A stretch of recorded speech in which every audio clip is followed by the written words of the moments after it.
প্রথম কথা হচ্ছে যে আমি একদম ছোটবেলা থেকে ডাক্তার হতে চাইতাম, এন্ড অনেকে এরকম বলে যে হ্যাঁ বাবা মার জন্য বা এইম ইন লাইফ লিখতে যে ডাক্তার হতে যাচ্ছি, বাট এরকম না। আমি অ্যাকচুয়ালি ডাক্তার হতে চাইতাম।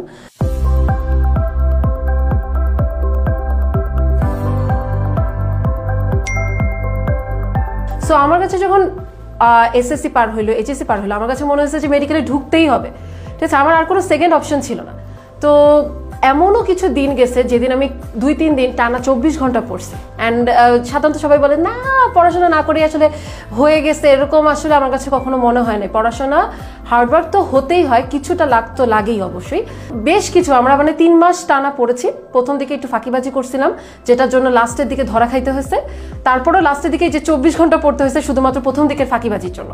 তো 3 মাস টানা কষ্ট করার পরে ঢাকা মেডিকেল কলেজে চান্স পেয়েছি হচ্ছে 128তম হয়েছিলাম। সেটা নিয়ে আমার অনেক মন খারাপ ছিল, আল্লাহ কি খারাপ রেজাল্ট হয়েছে, 128তম হয়েছে। তো সবাই এরকম বলে, সবাই শুনবা যে বলে যে মেডিকেলে ঢুকলে লাইফ শেষ, মেডিকেলে ঢুকার পরে মানুষজন নেতায় যায়, কোনো কাজ করতে পারে না, সারাদিন শুধু আতেলের মতো পড়তে হয়। একটা কথাই আমি বলবো যে আমার পড়ার ক্ষেত্রটা একটু ডিফারেন্ট ছিল। যেহেতু আমি ইংলিশ মিডিয়ামে ছিলাম, আমার দেখা যেত যে আমার মুখস্থবিদ্যা ভালো ছিল না।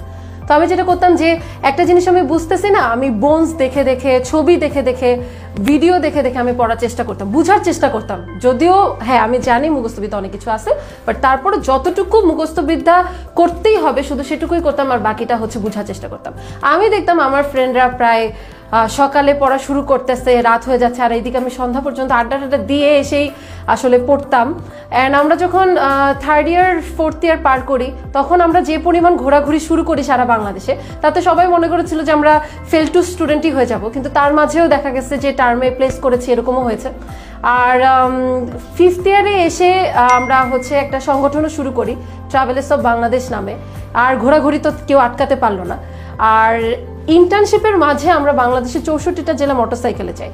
সো অনেকে বলে যে মেডিকেলে পড়লে মানুষজন শুধু পড়াশোনা নিয়ে থাকে, প্রফেশনাল লাইফ বলে কিছু থাকে না। এরকম আসলে না, তুমি যেটাই চাও তুমি সেটা করতে পারো, যেটাই চাও। আমি ঘুরতে চাইতাম, ডাক্তারও হতে চাইতাম, ঘুরতেও চাইতাম, আমি দুইটাই করতে পেরেছি অলরেডি। আর এখন আমি আছি এমার্জেন্সি মেডিকেল অফিসার হিসেবে টেকনাফ উপজেলা হেলথ কমপ্লেক্সে।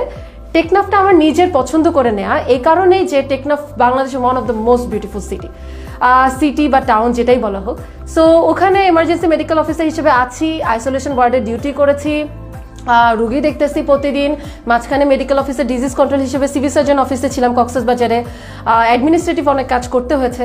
তো স্বাভাবিকভাবে হচ্ছে যে জীবনটা সুন্দর আর কি, তুমি যেভাবে নিতে চাও সেটাই, কোনো কিছুই আসলে থেমে থাকে না। আর তুমি যাই চাও এটা আসলে যদি তুমি প্যাশনেট হও তোমার পক্ষে পাওয়া সম্ভব।